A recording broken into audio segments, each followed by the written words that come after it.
8월 15일 오늘 하나님의 말씀은 사사기 13장 말씀입니다. 2절로 5절 말씀.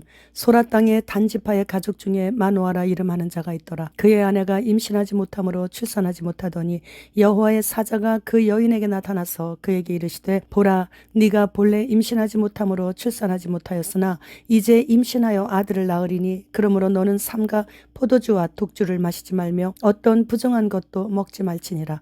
보라 네가 임신하여 아들을 낳으리니 그의 머리 위에 삭도를 대지 말라. 이 아이는 태에서 나옴으로부터 하나님께 바쳐진 나실인이 됨이라. 그가 블레셋 사람의 손에서 이스라엘을 구원하기 시작하리라 하시니. 본장은 사사 삼손의 출생에 관한 내용인데 하나님은 이스라엘이 다시 악을 행함으로 블레셋을 통해 40년 동안 압제를 당하게 하셨죠. 하나님께서 잉태치 못하는 마노아의 아내에게 나타나셔서 아들을 낳을 것이니 나실인으로 키울 것을 명하시는 내용이에요. 성육신전의 성자 예수님께서 직접 나타나셔서 기묘자란 이름까지 알려주셨어요. 그리고 마노아의 아내는 임신하였고 때가 이르자 삼손을 낳았죠. 여호와께서 그 아이에게 복을 주셨으며 여호와의 영이신 성령 하나님께서 그를 움직이기 시작하셨습니다. 구약에서는 특별한 어떤 목적이 있을 때에만 성령님께서 임해 주셨는데 삼손과 기드온 그리고 입다에게 임하셨었죠. 그리고 그 사람의 사명이 끝나면 바로 떠나셨어요. 신약에서 성령님은 예수님 위에 항상 임하셨고 공생애 동안 떠나지 않으셨고 오순절에 온 교회에 임하시고 각 사람의 마음에 임하셔서 한 번 임재하시면 결코 세상 끝날까지 성도에게서 떠나시지 않으셔서 성도들의 인격과 삶의 모든 영역에서 영향력을 미치게 하시고 올바른 신앙생활을 할 수 있도록 도우십니다. 이스라엘의 여러 사사들 중 삼손은 나실인으로서 태에서부터 여호와를 위하여 구별되어 태어났죠. 그럼에도 불구하고 삼손은 사사로서의 역할을 제대로 하지 못했을 뿐만 아니라 나실인으로서의 사명도 충실히 감당하지 못했어요. 그러나 하나님은 이런 자라고 할지라도 사사로 세우셔서 이스라엘을 구원하여 내셨습니다. 이스라엘이 좀 화평을 누리게 되면 육이 좀 편안해지고 그러면 영적으로 게을러져서 또다시 구원의 하나님을 잊어버리고 다시 여호와의 목전에서 악을 행하는 것이에요. 그러면 주님께서 주변 국가들을 충동시키셔서 이스라엘을 괴롭게 하시죠. 그러면 또다시 여호와께 부르짖습니다.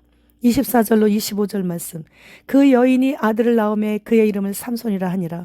그 아이가 자라매 여호와께서 그에게 복을 주시더니 소라와 에스다올 사이 마하네단에서 여호와의 영이 그를 움직이기 시작하셨더라. 그때 하나님께서 마노아 부부를 통해 나실인으로 삼손을 주시고 삼손에게 복을 주시고 성령님께서 삼손에게 강하게 임하시면서 5절 하반절 말씀에서 그가 블레셋 사람의 손에서 이스라엘을 구원하기 시작하리라 이렇게 말씀하셨어요.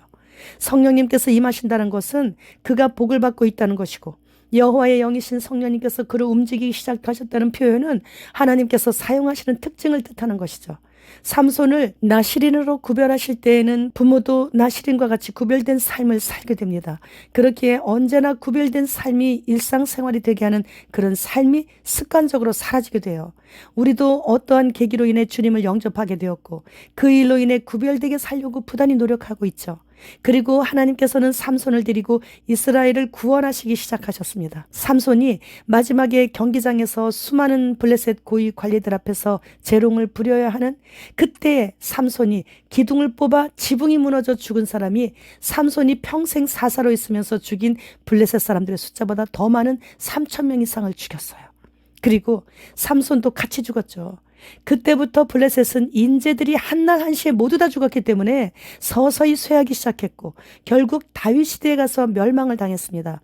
그래서 하나님께서는 한 번 택하신 자는 그가 주님을 버리고 떠나지 않는 한, 배도하지 않는 한, 배신하지 않는 한 끝까지 데리고 일해주셔서 영광을 받으신다는 그런 교훈을 우리에게 주고 계시는 거예요. 구약시대에는 성령님께서 임하실 때 각 사람 위에 임하셨지만 신약시대에는 각 사람 마음에 임하셨어요.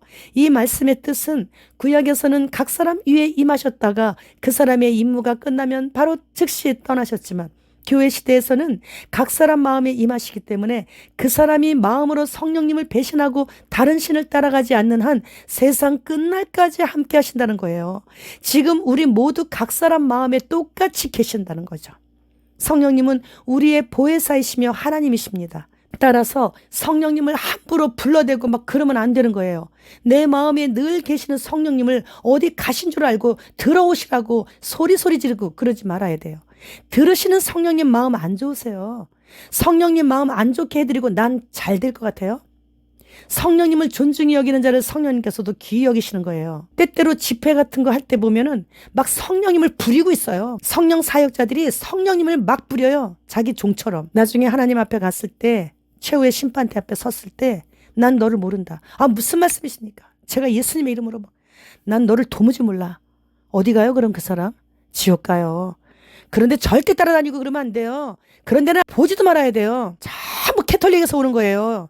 다 귀신들의 역사예요, 전부. 귀신들이 그렇게 몰려들고 그러는데 성령님께서 어디 계시다는 얘기예요.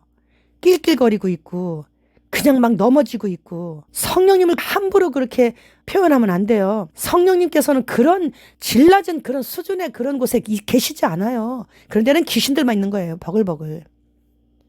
프랑스 마트에는 긴 벌레와 바퀴벌레, 귀뚜라미 등을 건조해서 팔고 있더라고요, 대놓고. 그거 알러지 생겨요, 애들. 그리고 거기에 얼마나 많은 바이러스균이 있는데요. 근데 왜 그런 걸 자꾸 먹이려고 할까? 브라질 룰라 대통령은 우리는 세계 정부가 필요하다고 연설을 하네요. 그는 반드시 적그리스도의 내각의 일원인 잠시 있다가 없어질 열왕 중에 한 명이 될 것 같으네요. 러시아는 13개 은행과 CBDC를 시행하기 시작했습니다. 유엔은 기독교인들이 소아성애 합법화에 온전히 수용하지 않으면 사회 참여를 배제하겠다고 경고했어요.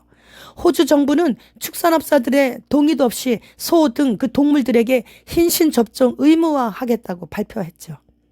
올가을에는 질병의 X라는 아직 존재 유무도 파악이 안 된 그 hin신을 벌써 개발해 의무 접종하겠다고 벌써 하고 있고, 우리나라도 내년부터 CBDC 시행하죠. 전자주민증 발급하죠. 그러면은 비접종자들은 이동 못해요. 아, 비접종자네. 못 갑니다. 제한을 받습니다. 자동적으로 15분 감옥에 갇히게 되겠죠. 신한은행은 안면 인식을 통해 환전할 수 있는 서비스를 벌써 시작했습니다. 적그리스도의 세력들에 의해 돌아가는 국제 정세의 모양을 가만 보니 내년 가을쯤에는 후 3년 반인 대환란에 진입할 것 같습니다. 주님 어서 오시옵소서. 마라나타.